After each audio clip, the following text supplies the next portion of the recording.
வணக்கம், welcome to the channel recipes desk. இன்றைக்கி நம்ம பிஸ்கெட் பேடா எப்படி செய்கிறதுன்னு பார்க்கலாம். ரொம்பவே குயிக்காக செய்யக்கூடிய ஒரு ஸ்நாக் ரெசிபி இது. இந்த டேஸ்ட்டும் ரொம்ப நல்லாயிருக்கும். ஃபர்ஸ்ட் இதுக்கு என்னென்ன பொருட்கள் தேவைன்னு பார்த்துடலாம். அதுக்கப்புறம் எப்படி செய்கிறது அப்படின்றத இந்த வீடியோவில் பார்க்கலாம். அதுக்கு முன்னால் அந்த ரெசிபீஸ் டெஸ்க் சேனலுக்கு நீங்கள் இன்னும் சப்ஸ்கிரைப் பண்ணல அப்படின்னா red colour subscribe button click பண்ணிவிட்டு பக்கத்தில் இருக்கிற பெல் ஐக்கான் ப்ரெஸ் பண்ணிக்கோங்க. அப்போ தான் நானுமே போடுற வீடியோஸ் எல்லாமே உங்களுக்கு உடனுக்குடன் கிடைக்கும். இதேமாதிரி மிஸ் பண்ணாமல் இன்ஸ்டண்ட்டாக பார்க்க முடியும். இப்போ இந்த டிஷ் செய்கிறதுக்கு என்னென்ன பொருட்கள் தேவைன்னு பார்த்தலாம். இதுக்கு 4 பொருட்கள் தான் தேவை.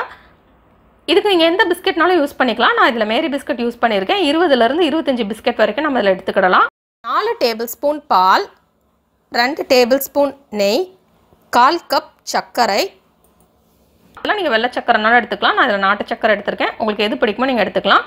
ஃபஸ்ட்டு நம்ம ஒரு மிக்ஸி ஜாரில் பிஸ்கெட்டை வந்து சின்ன சின்ன துண்டாக உடச்சி சேர்த்துடலாம். இதுக்கு பதிலாக உங்களுக்கு எந்த பிஸ்கெட் பிடிக்குமோ நீங்கள் அதனாலும் யூஸ் பண்ணிக்கலாம்.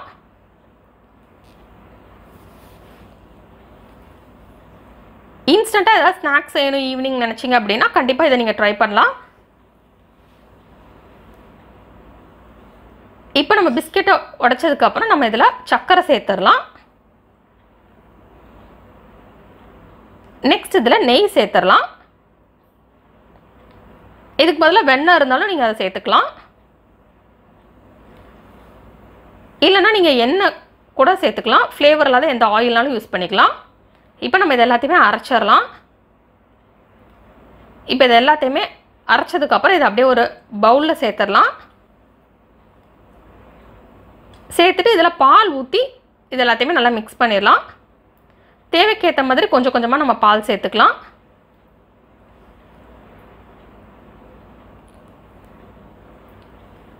சேர்த்துட்டு இப்போ இது எல்லாத்தையுமே நல்லா மிக்ஸ் பண்ணிவிட்டு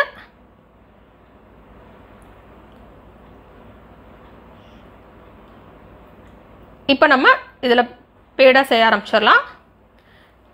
இப்போ இது எல்லாத்தையுமே நல்லா மிக்ஸ் பண்ணியாச்சு. உங்களுக்கு தேவைப்பட்டால் நீங்கள் கூடுதலாக பால் சேர்த்துக்கலாம், இல்லைனா தண்ணி கூட சேர்த்துக்கலாம்.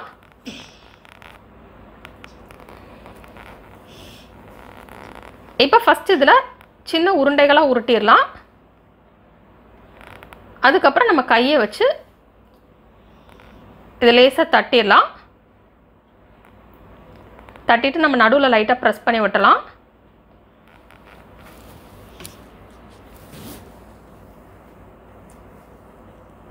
இப்போ நமக்கு சுவையான பிஸ்கெட் பேடா ரெடி. மீதம் உள்ளதுலேயே நம்ம இதே மாதிரி செஞ்சுக்கலாம். இது செய்கிறது ரொம்ப ஈஸி. இது வந்து ஈஸியான ஒரு ஃபயர்லெஸ் குக்கிங் ரெசிபி. இதுக்கு அடுப்பே தேவையில்லை. இந்த டேஸ்ட்டும் ரொம்பவே நல்லாயிருக்கும். கண்டிப்பாக எல்லாத்துக்கும் ரொம்ப பிடிக்கும். இந்த ரெசிபி நீங்கள் வீட்டில் ட்ரை பண்ணி பாருங்கள். இந்த ரெசிபி உங்களுக்கு பிடிச்சிருந்தா நான் லைக் பட்டன் கிளிக் பண்ணுங்கள். உங்கள் ஃப்ரெண்ட்ஸோட இந்த ரெசிபியை ஷேர் பண்ணுங்கள்.